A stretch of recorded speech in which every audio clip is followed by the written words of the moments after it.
అంతే తప్ప cinema industry పట్ల మీకేం అంత అవగాహన కానీ వాళ్ళతో కలిసి తిరగడం కానీ ఎటువంటి ఎక్స్పీరియన్సెస్ ఏమి లేవు?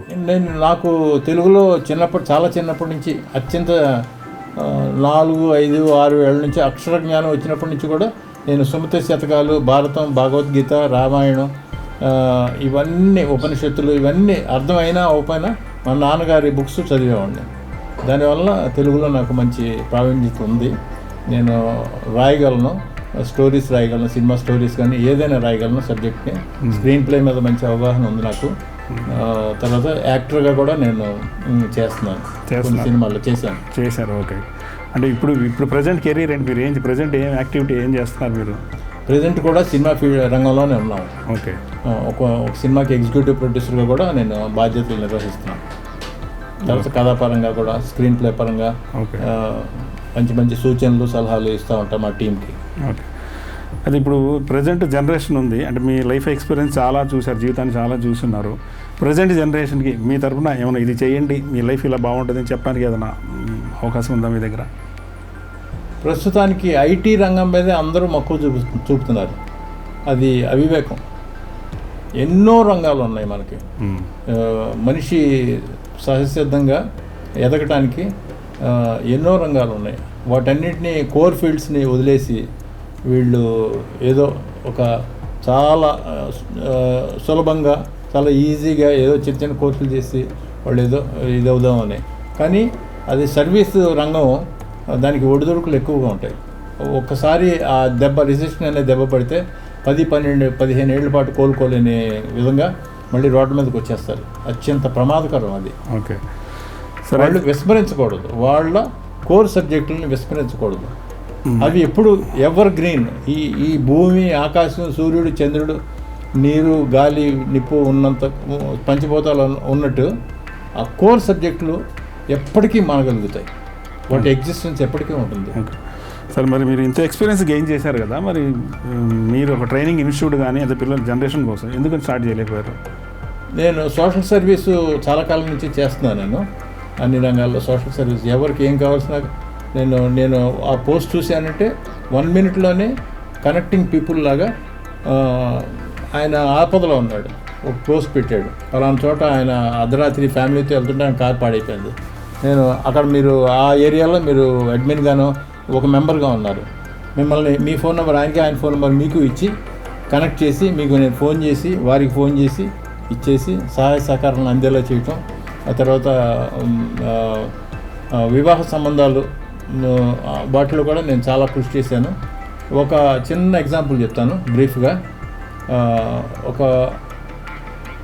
4 ఏళ్ల క్రితం ఒక ఫేస్బుక్లో ఒక గ్రూప్లో ఒక పోస్ట్ 7 గంటల 3 నిమిషాలకి ఒక పోస్ట్ పెట్టారు.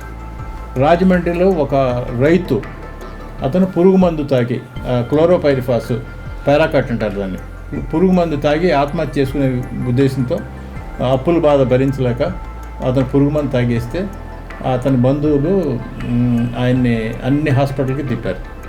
ప్రతి హాస్పిటల్లో మీరు తీసుకెళ్ళిపోండి, ఇతను ఇంకా జీవించలేడు, అతను మరణించిన ఖాయం, మేమేం చేయలేం, సారీ అని చెప్పి పంపించి ఆ పోస్ట్ నేను చూశాను పొద్దున్నే. ఒక 4-5 minutes నేను ఆన్లైన్లో సెర్చ్ చేశాను, దీనికి ఏదైనా విరుగుడు ఉందా, పారాకాట్ తాగిన మందు, పురుగు మందు తాగిన మనిషిని బ్రతికించడానికి ఏమైనా మార్గాలు ఉన్నాయా అని. Harvard, Oxford, Stanford, Cambridge, California, MIT, ఈ ఇన్స్టిట్యూట్లు ప్రపంచవ్యాప్తంగా పెద్ద పెద్ద యూనివర్సిటీలు, వాటిలోకి వెళ్ళి నేను సెర్చ్ చేస్తే కొన్ని అవకాశాలు ఉన్నాయి, కొంతవరకు బతికించవచ్చని కనుక్కుని వెంటనే నాకు మెరుపులాంటి ఆలోచన వచ్చింది. All India institute of medical sciences New Delhi వారికి ఆన్లైన్ సెర్చ్ చేసి వెబ్సైట్లో టక్మని ల్యాండ్లైన్ ఫోన్ కొట్టా, ఫోన్ ఎవరట్లా. మళ్ళీ వెంటనే నేను మళ్ళీ చేశాను. ఒక లేడీ డాక్టర్ ఫోన్ ఎత్తితే ఆవిడకి ఎక్స్ప్లెయిన్ చేశాను, అమ్మ డాక్టర్ గారు, in Rajahmundry one farmer has try to commit suicide by drinking chlorpyrifos, paraquat అనే మందు తాగి. She said never mind.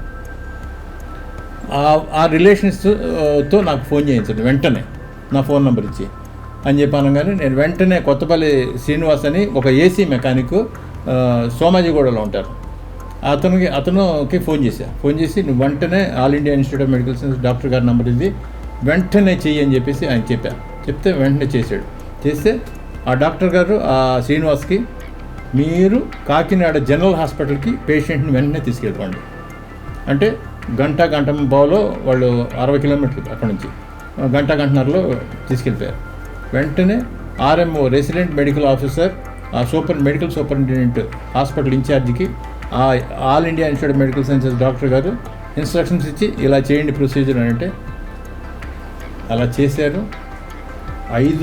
ఐదో రోజున సజీవంగా ఆ రైతు సజీవంగా నడుచుకుంటే బయటకు వచ్చాడు బతికి. నేను ఫేస్బుక్లో పోస్ట్ పెడితే కొన్ని లక్షల లైక్లు వచ్చినాయి, కొన్ని వేల కామెంట్స్ వచ్చాయి. ఒక సిఐ జగంపేట సిఐ రాంబాబు గారు, నా జీవితంలో నేను నా పోలీసు సర్వీస్లో ఇన్ని కేసులు చూశాను, కానీ ఒక మనిషి పురుగు మందులు తాగిన తర్వాత బతికి బట్ట కట్టడం సజీవంగా ఇదే చాలా ఎమోషనల్ అయ్యి ఆయన చాలా అప్రిషియేట్ చేశాడు. ఇంకా అంతకన్నా ఏం కావాలి మన జీవితానికి. ఏంటి రాజకీయాల పట్ల మీ అభిప్రాయం ఏంటి? రాజకీయాల పట్ల ఆంధ్రాలో మేము చాలా దెబ్బతిన్నాం. లాస్ట్ గవర్నమెంట్ చేసిన అరాచకాలకి అకృత్యాలకి మేము చాలా విధాలుగా దెబ్బతిన్నాం. అందుకనే అక్కడ ఆంధ్రాని విడిచిపెట్టేసి తెలంగాణ వచ్చి మేము ఇక్కడ చాలా ప్రశాంతంగా మేము బ్రతకగలుగుతున్నాం. ఓకే, అందరికంటే తెలంగాణ బాగుంది అంటారు మీరు? డెఫినెట్గా. కానీ ఇప్పుడు ఎంత కాదన్నా కన్నా కానీ పుట్టిన గడ్డ మీద మమకారం ఎవరికి ఉంటుంది? మమకారం ఉంది. నేను ఆంధ్రానే కాబట్టి ఎంత కాదన్నా కానీ ఆ మమకారం ఉండి ఉంటుంది. No doubt. ఇప్పుడు పరిస్థితులు మారినాయి, కొత్త గవర్నమెంట్ వచ్చింది, సుస్థిరత ఏర్పడింది, ప్రజలు సుఖశాంతులతో జీవిస్తున్నారు, అన్ని రకాలుగా బాగుంది. డెఫినెట్గా తెలంగాణ, గుజరాత్, మహారాష్ట్ర, కర్ణాటక, తమిళనాడు రేంజ్కి ఒక చాలా కొద్ది సంవత్సరాల్లోనే ఆంధ్ర కూడా చేరుకోబోతుంది ఆ లెవెల్కి. అంటే మరి ఆంధ్రాలో రిసోర్సెస్ ఇప్పుడు హైదరాబాద్ అంటే ఆల్రెడీ ఎస్టాబ్లిష్డ్ సెటిల్డ్, ప్రపంచవ్యాప్తంగా హైదరాబాద్కి ఒక రికగ్నిషన్ ఉంది కాబట్టి ఇన్వెస్టర్స్ రావడం, డబ్బులు ఇన్వెస్ట్ చేయడం జరుగుతుంది. కానీ ఆంధ్రాలో అటువంటి ఏం లేదు కదా. మీకు లేదని అంటే నేను దాన్ని ఖండిస్తాను ఏకగ్రీవంగా. ఎందుకంటే వైజాగ్ తీసుకోండి, విశాఖపట్నం లాంటి సిటీ ప్రపంచంలోనే ఎక్కడా లేదు. విశాఖపట్నం భౌగోళికంగా సముద్రం కోస్ట్ ఉంది. మీకు సిటీ విశాఖపట్నం సిటీ 30-40 కిలోమీటర్ల మేర 25 హిల్స్, ఆ హిల్స్ అన్నీ కూడా అడవులతో నిండి ఉంటాయి. న్యాచురల్ హ్యాబిటేట్, న్యాచురల్ ఎన్విరాన్మెంట్, అంత చక్కటి ఎకలాజికల్గా ఉన్న సిటీ ఇంకొకటి లేనే లేదు ప్రపంచంలో. అంత గొప్ప సిటీ ఎందుకు డెవలప్ అవ్వదు? వైజాగ్ ఎందుకు డెవలప్? అద్భుతమైన ఇది. అక్కడ పొటెన్షియల్ చాలా ఎక్కువ. మెగా ఇండస్ట్రీస్ ఉన్నాయి, steel plant, ship yard, port, pharma city. అక్కడ లేనిదంటూ ఏం లేదు. ప్రజలు కష్టపడే మనస్తత్వం ఉంది. Definitely enterprising.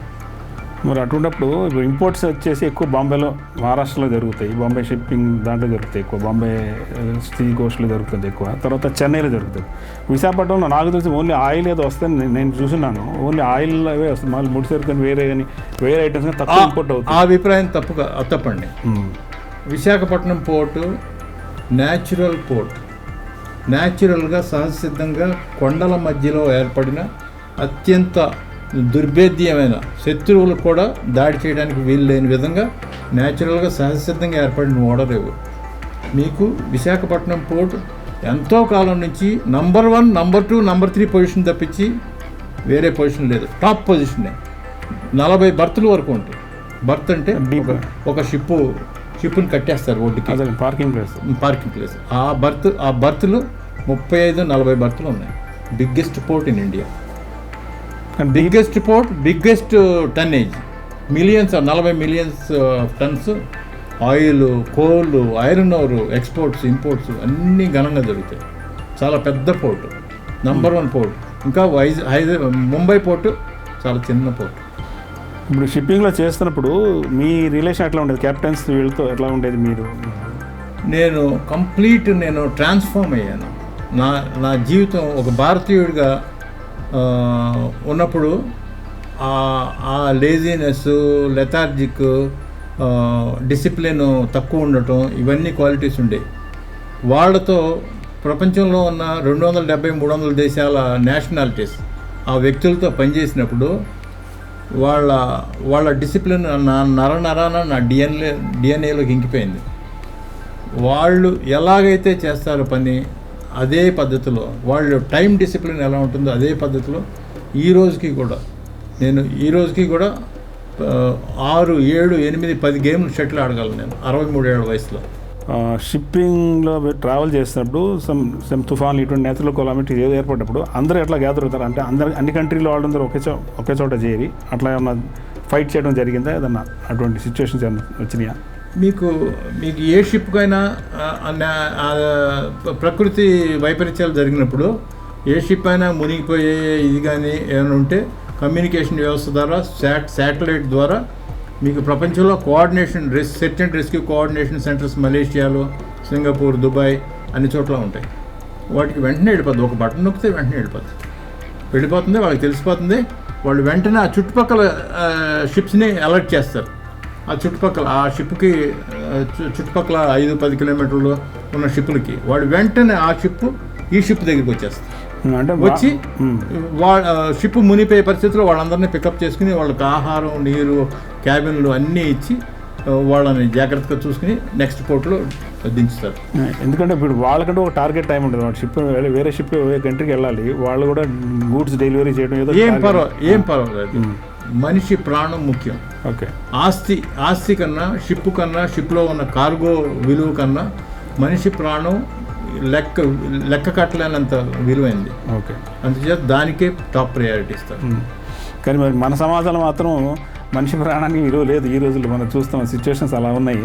సార్, జనాలు ఈ విషయాన్ని కనుక గ్రహించి హ్యూమన్ వాల్యూస్ కనుక విలువించుకుంటూ జీవితాలను సక్రమంగా నడిపిస్తారని ఆశిద్దాం.